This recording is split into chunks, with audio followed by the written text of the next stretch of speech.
BS99 news కి స్వాగతం. బులెటిన్ల ముందుగా హెడ్లైన్స్ చూద్దాం.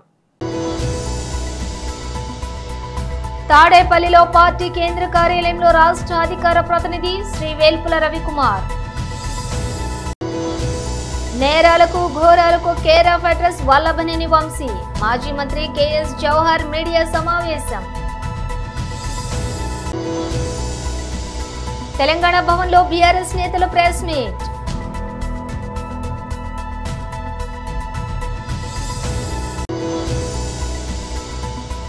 బీజేపీ రాష్ట్ర కార్యాలయంలో సుష్మా స్వరాజ్ జయంతి సందర్భంగా ఆమెకు నివాళులు అర్పించారు. హీరో విజయ్ భద్రత విషయంలో కేంద్ర హోంశాఖ కీలక నిర్ణయం. ఇక డీటెయిల్స్ చూస్తే తాడేపల్లిలోని పార్టీ కేంద్ర కార్యాలయంలో రాష్ట్ర అధికార ప్రతినిధి శ్రీ వేల్పుల రవికుమార్ మాట్లాడారు. కార్యాలయం జరిగినటువంటి ఆ సంఘటన ఏదైతే ఉందో దానికి సంబంధించి సత్యవర్ధన్ అనేటువంటి వ్యక్తి ఒక ఫిర్యాదుదారుడు. అతను మొన్న SC/ST జడ్జి గారి ముందు హాజరై ఈ కేసు అంతా కూడా అబద్ధమని, ఆ కేసుకి అందులో నేరారోపణ మోపబడినటువంటి వ్యక్తులకు ఎటువంటి సంబంధం లేదని, తనతో అన్యాయంగా ఆ కేసు పెట్టించారని చెప్పేసి స్వయంగా జడ్జి గారి ముందు సత్యవర్ధన్ అనేటువంటి వ్యక్తి స్టేట్మెంట్ ఇవ్వడం జరిగింది. దాంతో గన్నవరం తెలుగుదేశం పార్టీ కార్యాలయం మీద జరిగినటువంటి ఆ సంఘటన ఏదైతే ఉందో ఆ కేసు పూర్తిగా నీరుగారిపోయింది. దీంతో ఫ్రస్ట్రేషన్కు లోనైనటువంటి తెలుగుదేశం పార్టీ నేతలు, అదేవిధంగా రాష్ట్ర ముఖ్యమంత్రి చంద్రబాబు నాయుడు గారు, ఆయన తనయుడు లోకేష్ గారు ఒక్కసారిగా అవాక్కైపోయి ఏది ఏమైనా సరే ఈ కేసు నీరుగారిపోతే ఎక్కడ మన ప్రతిష్ట దెబ్బతింటుందో అనేటువంటి ఒక ఆందోళనతో సాయంత్రం కల్లా ఆగమేఘాల మీద సత్యవర్ధన్ ఇంటి ముందు తెలుగుదేశం ఉన్నత శ్రేణులన్నీ కూడా అక్కడికి వెళ్ళి సత్యవర్ధన్ని బెదిరించి అతని మీద దౌర్జన్యం చేసి అతన్ని తీసుకొని వచ్చి మళ్ళీ అతనితో తప్పుడు ఫిర్యాదు చేయించడం జరిగింది. అంటే న్యాయ వ్యవస్థ ముందు, స్వయంగా న్యాయమూర్తి గారి ముందు నాకు ఈ కేసు ఇది పచ్చి అబద్ధం, దీంట్లో ఎవరి ప్రమేయం లేదు, అసలు ఈ పెట్టిన కేసే పూర్తిగా అవాస్తవం అని చెప్తే జడ్జి గారు కూడా అతన్ని 2-3 సార్లు అడగడం జరిగింది. నువ్వు ఇచ్చేటువంటి స్టేట్మెంట్ నేను రికార్డ్ చేస్తున్నానంటే చేయండి, ఇదంతా అబద్ధం అని చెప్పేసి, నా మీద ఎవరో దౌర్జన్యం చేయలేదు, ఆ కేసుకి నాకు ఎటువంటి సంబంధం లేదు, కావాలని నన్ను ఒక సాక్షిగా పిలిచి నన్ను ఆ విధంగా తప్పుడు ఫిర్యాదు చేయించారని చెప్పేసి అతను చెప్పడం జరిగింది. అయితే ఇప్పుడు మళ్ళీ అతనితోనే మళ్ళీ నా మీద ఏదో దౌర్జన్యం చేశారు వంశీ గారు, ఆయన అనుచరులు, ఆయన మీద కేసు పెట్టండి అని చెప్పేసి ఒక కట్టుకథ అల్లి ఒక కుట్ర ప్రకారం మళ్ళీ ఒక తప్పుడు కేసుని నమోదు చేయించారు. దాంట్లో భాగంగా ఈరోజు వంశీ గారిని తెల్లవారుజామున అరెస్ట్ చేశారు. అంటే ఈరోజు రాష్ట్రంలో ఏం జరుగుతుంది? ఒక అరాచకమైనటువంటి పరిస్థితి, అభివృద్ధి లేదు, సంక్షేమం లేదు, దీనికి సమాధానం చెప్పుకునేటువంటి పరిస్థితి లేదు, ప్రజలు ఎన్నికల్లో వాగ్దానాలని నిలదీసేటువంటి పరిస్థితి, ఆ వాగ్దానాలు అమలు చేయలేనటువంటి పరిస్థితి, ఎందుకు అమలు చేయలేమో చెప్పలేనటువంటి పరిస్థితి.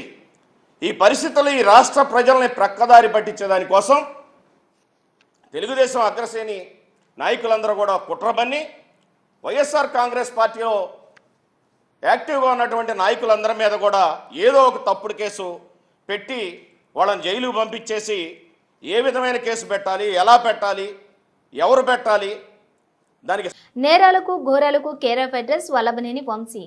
మాజీ మంత్రి KS జవహర్ మీడియా సమావేశం నిర్వహించారు. అందరికీ నమస్కారం. అల్పబుద్ధివానికి అధికారం ఇచ్చిన దొడ్డవారి నెల్ల తొలగగొట్టు, చెప్పు తినడి కుక్క చెరుకు తీపెరుగున విశ్వదాభిరామ వినురవేమని ఆ రోజుల్లోనే ఎవరికైతే అధికారం ఇస్తే చెడ్డవాళ్ళకి ఏ విధంగా తమ ప్రవర్తన ఉంటుందని చెప్పడానికే ఆ రోజు వేమన గారు రాసినటువంటి చూసినప్పుడు అది యాప్ట్గా, ఎందుకంటే వంశీకి యాప్ట్ అయ్యేటటువంటి సామెత అది, ఏది పద్యం అది. ఎందుకంటే వల్లభనేని వంశీ. ఎందుకంటే చాలామంది ఏమంటారంటే వల్లభనేని వంశీ కూడా తెలుగుదేశం పార్టీకి అనుకూలమైనటువంటి సామాజిక వర్గం నుంచి వచ్చాడు కదా అంటే, ఇక్కడ కావాల్సింది కులములోన ఒకడు గుణవంతుడు ఉండినా కులము వెలయవని గుణము చేత. ఇలాంటి దరిద్రులు ఉంటే ఆ కులానికి కూడా చెడ్డ పేరు అనే విషయం చాలామంది గమనించాల్సినటువంటి అవసరం ఉంది. అంతేకాకుండా ఈ వంశీ చేయని అరాచకం కానీ, చేయని కబ్జా కానీ, చేయని నేరం కానీ ఏదీ లేదనేది ఆయన యొక్క హిస్టరీ చూస్తే తెలుస్తూ ఉన్న పరిస్థితి. అధికారంలో ఉన్నప్పుడు ఆయన బాడీ లాంగ్వేజ్ కూడా ఒక నేరస్తుడు ఏ విధంగా అయితే బాడీ లాంగ్వేజ్ ఉండాలో అదే విధమైనటువంటి బాడీ లాంగ్వేజ్ ఉన్నటువంటి వ్యక్తి వంశీ. ఎందుకంటే వంశీ ఒక సత్యవర్ధన ఇష్యూలనే కాదు, అనేకం తవ్వితే వంశీ మీద పాత్రలో పెట్టినటువంటి కేసులన్నీ బయటికి తీసుకొస్తే బోల్డ్ కేసులు వంశీ మీద పెట్టాల్సినటువంటి అవసరం ఉంది. ఒక నేరస్తుడు ఏదో ఒక చిన్న లూప్ అన్న లేదంటే చిన్న సాక్ష్యాన్ని అయినా వదిలి వెళ్తాడంటానికి ఈ సత్యవర్ధన్ కేసే ఉదాహరణ.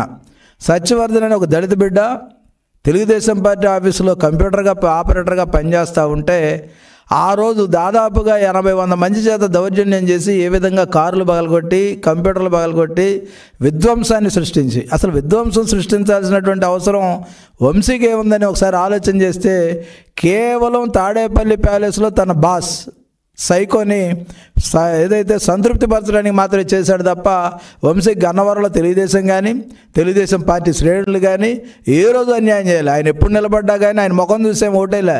తెలుగుదేశం పార్టీ ఇచ్చినటువంటి మ్యాండేట్ని బేస్ చేసుకునే వంశీని గెలిపించారు తప్ప వంశీకి ఎక్కడా కూడా తెలుగుదేశం అన్యాయం చేయలేదనే విషయం వంశీకి కూడా తెలుసు.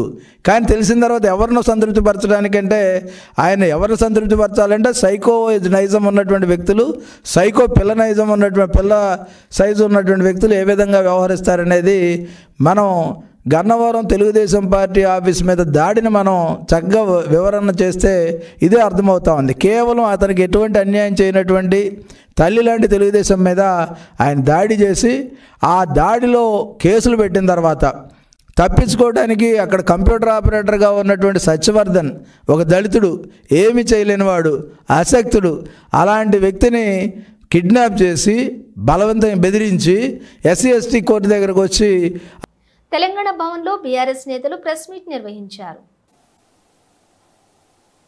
అలుపేరుగాని పోరాటం చేసి తెలంగాణ రాష్ట్రాన్ని సాధించడమే కాకుండా ఓ 10 సంవత్సరాల పాటు మరి పరిపాలన బ్రహ్మాండమైనటువంటి అభివృద్ధి సంక్షేమ కార్యక్రమాలు దేశానికి ఆదర్శవంతంగా తెలంగాణ రాష్ట్రాన్ని నిలపడం, వారి యొక్క పుట్టినరోజు పురస్కరించుకొని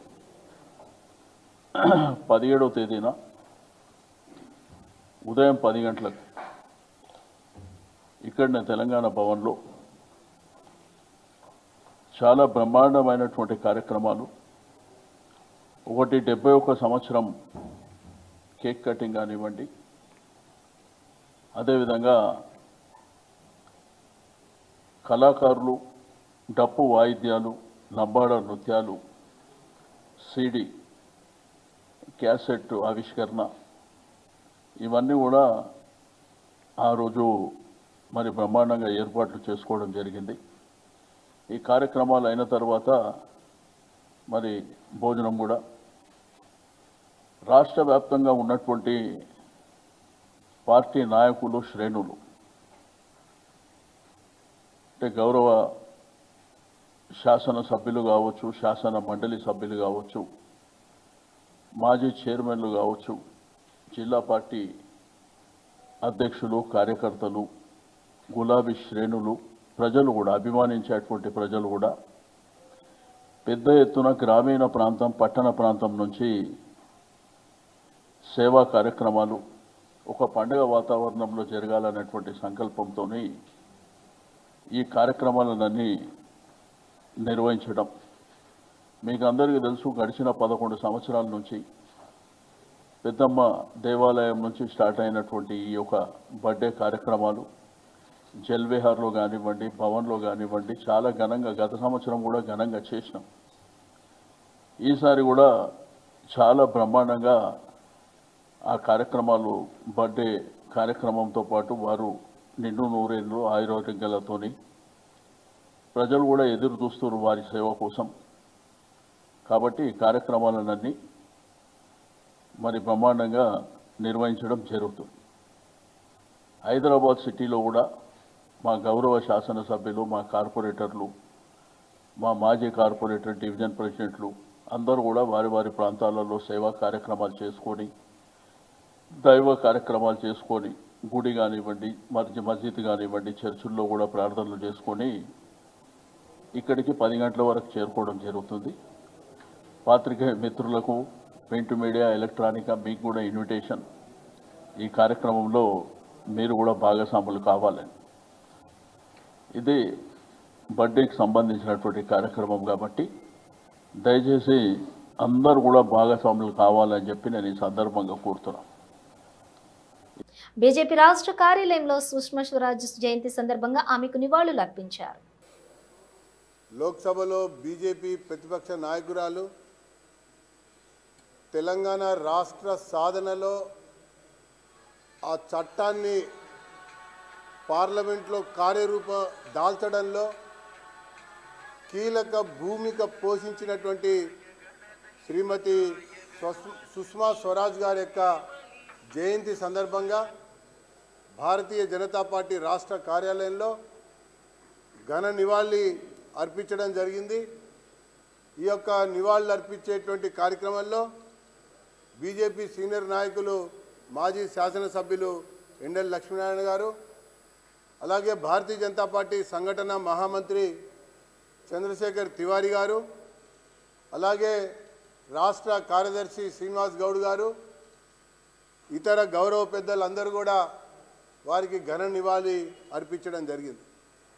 భారతదేశ రాజకీయాల్లో ఒక మహిళగా, వీర నారిగా, సోషలిస్టుగా రాజకీయ రంగంలో ప్రవేశించి ఎమర్జెన్సీ విధించినటువంటి సమయం సందర్భంలో ఇందిరాగాంధీ యొక్క నిరంకుశత్వానికి వ్యతిరేకంగా జైల్లో అరెస్ట్ అయిన తర్వాత జనతా పార్టీలో చేరి ఆ తర్వాత జనతా పార్టీ నుంచి బయటకు వచ్చినటువంటి సందర్భంలో భారతీయ జనతా పార్టీలో తన యొక్క రాజకీయ అరంగేట్రాన్ని ప్రారంభించినటువంటి వీర నారి శ్రీమతి సుష్మా స్వరాజ్ గారు.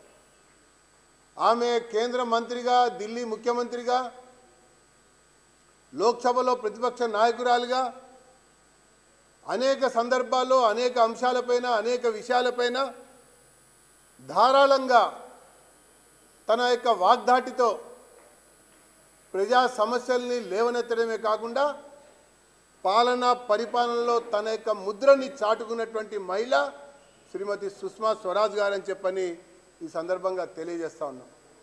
మరి ఆ సమయంలో తెలంగాణ రాష్ట్రంలో తెలంగాణ కొరకు సాగుతున్నటువంటి ఉద్యమంలో ఒక జాతీయ పార్టీగా భారతీయ జనతా పార్టీ ముందుకొచ్చి మద్దతు ప్రకటించి ఉద్యమానికి నాయకత్వం వహిస్తున్నటువంటి సందర్భంలో మరి అనేక చోట్ల నవ యువకులు ఒక ఆశయం కొరకు, ఒక ఆలోచన కొరకు, ఒక సాధన కొరకు అసువులు బాస్తూ ఉంటే, ఆత్మహత్యలు చేసుకుంటూ ఉంటే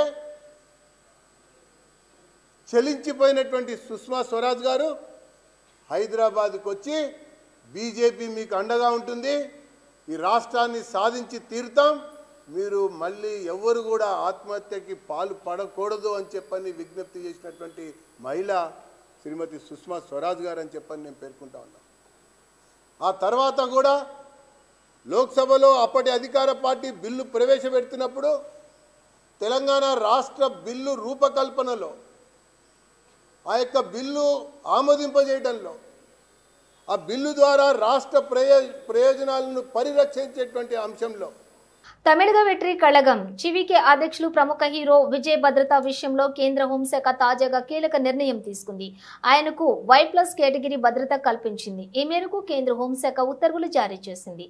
కాగా పొంచి ఉన్న ముప్పును దృష్టిలో ఉంచుకుని నిఘా వర్గాల సమాచారం మేరకు ప్రభుత్వం భద్రతా స్థాయిని నిర్ణయించింది. మెగా కోడలు రామ్ చరణ్ అర్ధాంగి ఉపాసన సోషల్ మీడియాలో యాక్టివ్గా ఉంటారనే విషయం తెలిసిందే. తమ ఫ్యామిలీ ఈవెంట్స్, సామాజిక కార్యక్రమాల తాలూకు ఫోటోలు, వీడియోలను ఆమె నెట్టింట షేర్ చేస్తూ ఉంటారు. ఈ క్రమంలోనే ఈరోజు వ్యాలంటైన్స్ డే సందర్భంగా ఇన్స్టాగ్రామ్ వేదికగా ఒక ఆసక్తికర పోస్ట్ పెట్టారు. ప్రేమికుల రోజు అనేది 22 ఏళ్లు లేదా అంతకంటే తక్కువ వయసు కలిగిన అమ్మాయిల కోసం. ఒకవేళ మీరు ఆ వయసును దాటిపోయి ఉంటే ఆంటీలు దయచేసి అంతర్జాతీయ మహిళా దినోత్సవం కోసం వేచి ఉండండి అంటూ ఒక స్మైలీ ఎమోజీని జోడించారు ఉపాసన. ఇప్పుడు ఈ పోస్టు సోషల్ మీడియాలో వైరల్ అవుతోంది.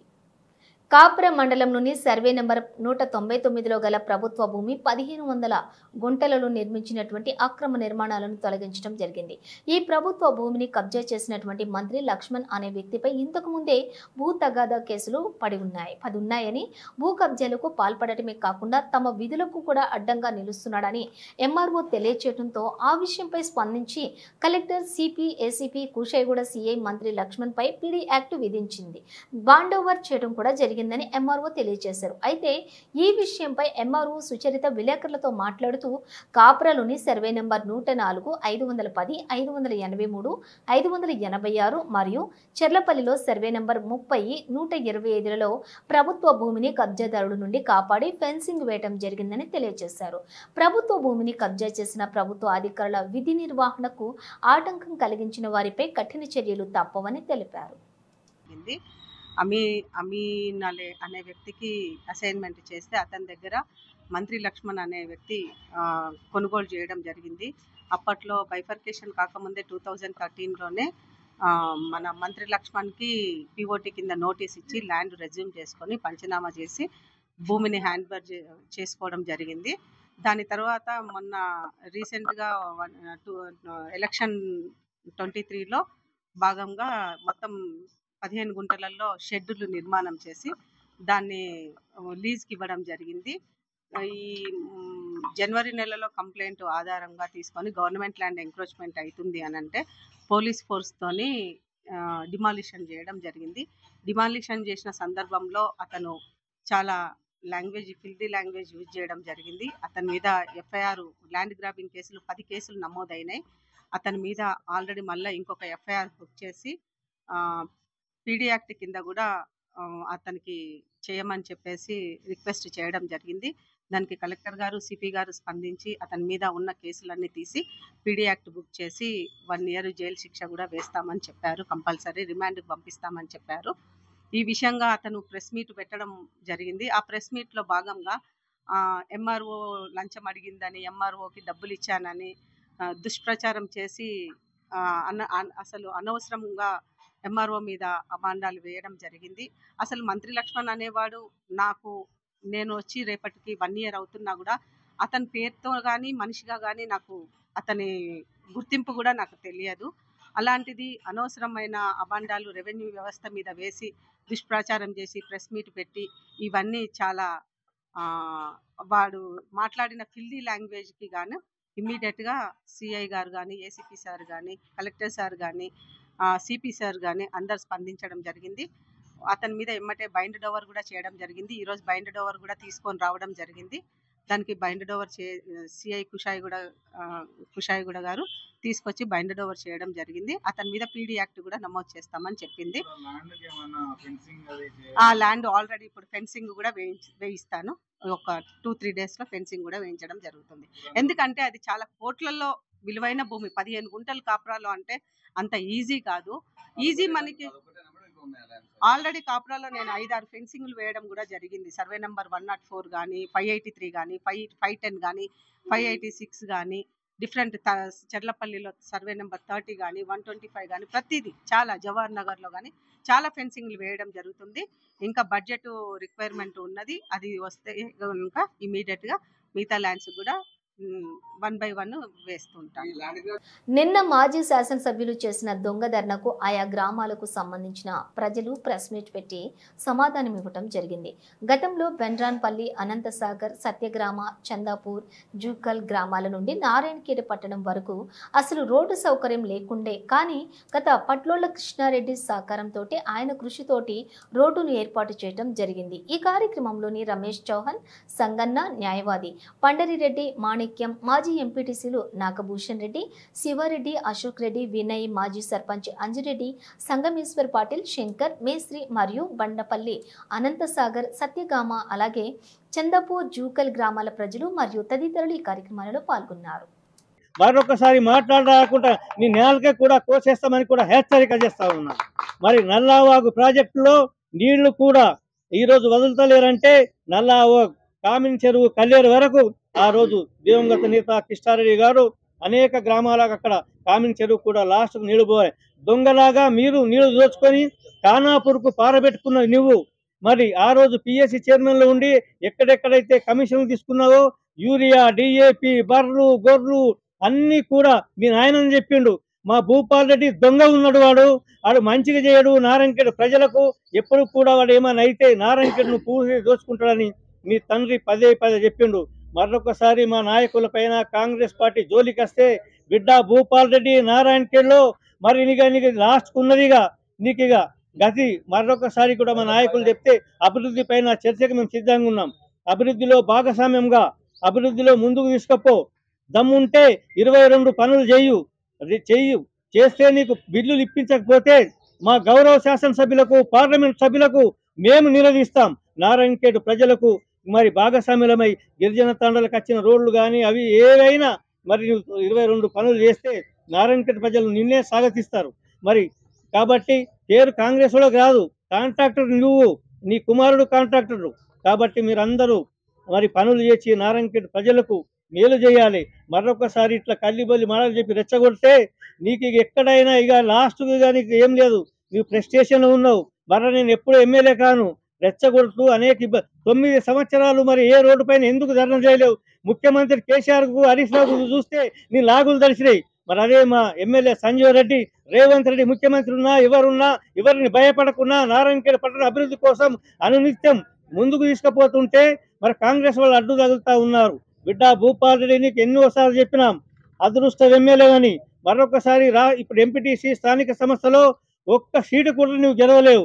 ఎందుకంటే నీకు తెలుసు నీ ఎమ్మెల్యే ఎవరు ఉన్నారని. ఎవరు కమిషన్ల కకృతి పడ్డరు.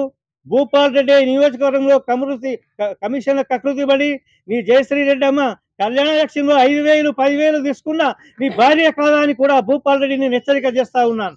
అయ్యా నువ్వు ఎక్కడ ఖానాపూర్లో గుడి కడబెట్టు, నారాయణఖేడ్ రామాంజలో పెడతావా, ఏడ పెడతావా? కాంగ్రెస్ పార్టీ తరఫున మేమందరం వచ్చి మరి చర్చకు రా, అభివృద్ధి ఏమిటి తీసుకొని వచ్చి ముందు మాట్లాడదాం. రెచ్చగొడితే మరి ఈ గతి నీకు మంచిగా లేదు భూపాల్ రెడ్డి అని కూడా కాంగ్రెస్ పార్టీ తరఫున నీకు హెచ్చరిక చేస్తా ఉన్నాం. మరి రెచ్చగొట్టకు. నారాయణఖేడ్ ప్రజలు నా ప్రజలని అందరికీ భాగస్వాములై ముందుకు తీసుకుపో. ఒక గౌరవ శాసనసభ్యునిగా నీ సూరత్కు నారాయణఖేడ్ ఏం అభివృద్ధి చేసినవయ్యా? ఆ రోజు నుంచి కూడా దోచుకొని తిని మరి మీ నాయనని చెప్పిండు మా భూపాల్ రెడ్డి అన్ని దోచుకుంటాడు వీడు. బర్రు, గొర్రు నీ ఆ రోజు కూడా రైస్ మిల్ నడిచే రోజులో 1999లో కిష్టారెడ్డి సార్ శాసనసభ ఉన్నప్పుడు నీ రైస్ మిల్లో విజిలెన్స్లు కరెంటు దొంగతనంతో వాడిపించింది భూపాల్ రెడ్డి. అక్రమ వలసలు ప్రపంచంలోని ఏ దేశానికైనా సమస్యనని ప్రధాని నరేంద్ర మోదీ చెప్పారు. ఎవరైనా సరే ఓ దేశంలోని అక్రమంగా ప్రవేశించి అక్కడే సెటిల్ అవుతామని అంటే కుదరదని స్పష్టం చేశారు. చట్టవిరుద్ధంగా అడుగుపెట్టిన వారికి ఆ దేశంలో ఉండే హక్కు ఉండదని తేల్చి చెప్పారు. ఇది ప్రపంచంలోని ఏ దేశానికైనా వర్తిస్తుందని పేర్కొన్నారు. అమెరికాలో అక్రమ వలసలపై మాట్లాడుతూ మోదీ ఈ వ్యాఖ్యలు చేశారు. అగ్రరాజ్యంలో అక్రమంగా ఉంటున్న భారతీయులను వెనక్కి తీసుకొస్తామని, ఈ విషయంలో ప్రెసిడెంట్ ట్రంప్కు సహకరిస్తామని చెప్పారు. అమెరికాలోకి అక్రమంగా ప్రవేశించిన భారతీయుల్లో చాలా మంది హ్యూమన్ ట్రాఫికింగ్ బారిన పడ్డవారేనని మోదీ చెప్పారు. కొంతమంది స్వార్థపరులు ఉద్యోగాలు, డాలర్ల ఆశ చూపి అమాయకులను మోసం చేస్తున్నారని చెప్పారు.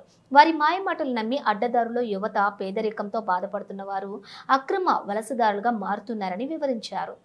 ఏం జరుగుతుందో ఏం చేస్తున్నామో తెలియకుండానే వారు ఈ అక్రమ రవాణా కూపంలోకి అడుగు పెడుతున్నారని తెలిపారు. ఈ దారుణాలను సమూలంగా నిర్మూలించాల్సిన అవసరం ఉందన్నారు. ఈ దిశగా భారత్ ప్రయత్నిస్తోందని, దీనికి ట్రంప్ సహకారం అందిస్తారని ఆశిస్తున్నట్లుగా మోదీ తెలిపారు. బులెటిన్ ముగించే ముందు హెడ్లైన్స్ మరోసారి. తాడేపల్లిలో పార్టీ కేంద్ర కార్యాలయంలో రాష్ట్ర అధికార ప్రతినిధి శ్రీ వేల్పుల రవికుమార్. నేరాలకు ఘోరాలకు care of address Vallabhaneni Vamsi. మాజీ మంత్రి కేఎస్ జవహర్ మీడియా సమావేశం. తెలంగాణ భవన్లో బీఆర్ఎస్ నేతల ప్రెస్ మీట్.